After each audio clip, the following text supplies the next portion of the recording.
इसी तरह जामिया बिन नूरिया अल आलमिया में आप लोगों ने रिसाला इस्लाह उम्मत के नाम से जो रिसाले शाये हो रहे हैं, इस वक्त तक इस्लाह उम्मत के नाम से कितने रिसाले शाये हो चुके हैं? और इसके ज़ाहिर सी बात है कोई भी कोई काम करता है तो उसके मकासद होते हैं, अहदाफ होते हैं। तो इस रिसाला इस्लाह उम्मत से आप हज़रात के जामिया बिन नूरिया के मकासद और अहदाफ क्या है? पहले मैं इसका पस मंज़र बताना चाहता हूँ कि रिसाला इस्लाह उम्मत की ज़रूरत पेश क्यों आई। हालांकि जामिया बिन नूरिया से एक अखबारुल मदारिस शाया होता था, उसमें भी इस्लाही मज़ामीन होते हैं। इसी तरीके से इससे पहले अल बिन नूरिया के नाम से तकरीबन 12 साल जामिया बिन नूरिया से एक रिसाला हर महीने शाया होता रहा। इसके बावजूद मुस्तकिल इस्लाह उम्मत के नाम पर रिसालों की इशाअत की ज़रूरत क्यों पेश आई?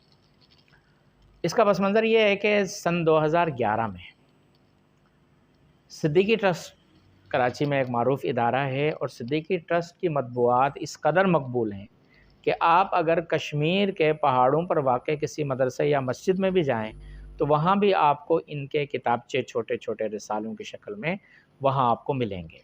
ये बड़ा उन्होंने मुनज़्ज़म अंदाज़ में काम किया था। ये हज़रात मुख्तलिफ़ उलमा की लिखी हुई तहरीरों को शाया करते थे। सिद्दीकी ट्रस्ट के जो बानी थे मोहम्मद मंसूरुज़्ज़मा सिद्दीकी, इंतकाल कर गए, अल्लाह मग़फ़िरत फ़रमाए, वो मुफ्ती मोहम्मद नईम साहब के पास आए। उन्होंने कहा कि मैं एक अरसे तक यह सिलसिला चलाता रहा, लेकिन अब मेरी अपनी सेहत इस बात की इजाज़त नहीं दे रही।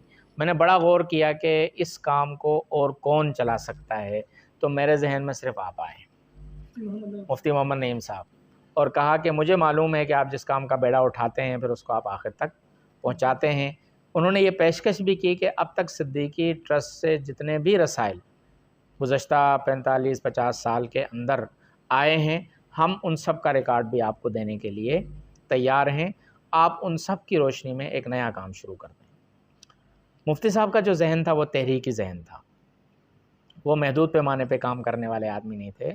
उन्होंने बाकायदा मीटिंग बुलाई और ये बात तय हुई कि जी इस्लाह उम्मत के नाम से रसाइल का सिलसिला शुरू होगा और इन रसाइल को मुफ्त तकसीम किया जाएगा।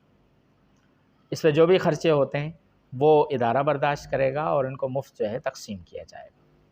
इब्तिदा जो हमने की थी वालिदैन के हुकूक पर एक रिसाला हमने लिखा और उस रिसाले को इब्तिदा में चूँकि टेस्ट केस होता है तो 2000 की तादाद में शाया किया गया, लेकिन अल्हम्दुलिल्लाह वो इतना मकबूल हुआ कि अभी हमारे पास रिकॉर्ड के लिए भी नहीं।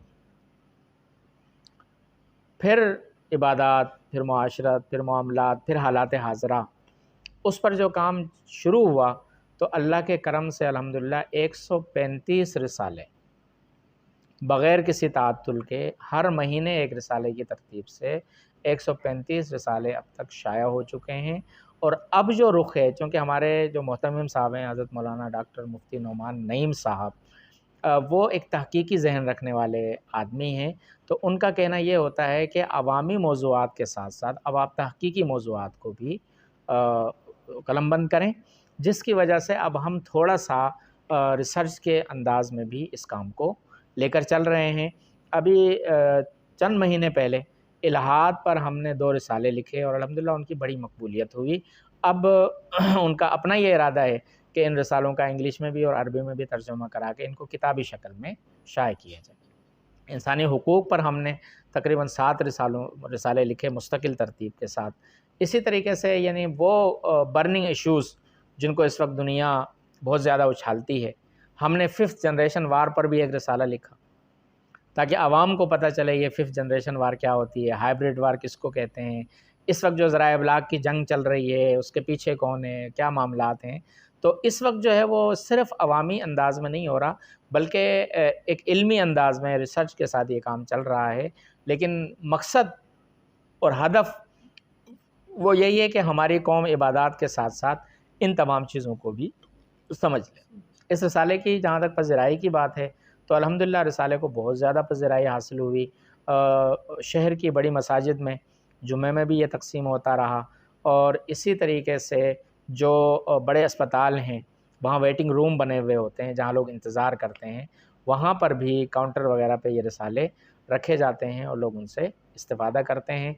उसके अलावा कराची भर की मसाजिद में ख़ास तौर पे जहाँ पर इज्तिमाआत या बयानात वगैरह का सिलसिला होता है, वहाँ भी हमारा नुमाइंदा जाता है और ये रिसाला वहाँ उनको देकर आता है। अभी चंद दिन पहले की बात है, मौलाना अनवर गाज़ी साहब तशरीफ़ लाए थे और मैंने जब उनको अपना ताज़ा जो रिसाला तैयार हमने किया है मुहर्रम और मज़हबी रवादारी, जब वो दिखाया तो उन्होंने बहुत ज़्यादा तारीफ़ की और कहा कि ये तो आपने बड़ा काम कर दिया है।